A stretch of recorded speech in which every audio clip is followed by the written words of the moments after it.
demokrasia yetu na uhuru wa maoni tutalinda na tutaheshimu, kwa sababu uhuru wa maoni na uhuru wa demokrasia uko katika katiba yetu na sheria za nchi yetu.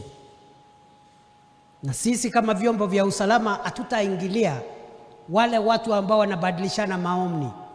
Tupunguze hii, tuongeze hii, sijui hii sera ni nzuri, hii sera inapaswa iwe hivi. Sisi kama vyombo vya usalama hatutaingilia watu wa jamii ya Kenya bila kujali milengo yao ya siasa kutoa maoni yao. Hatutaingilia. We respect the constitution of our country. We will not interfere with the democratic space that has been created by our constitution. And people are free to give views on policies, ideas of an economic nature, social nature, political nature.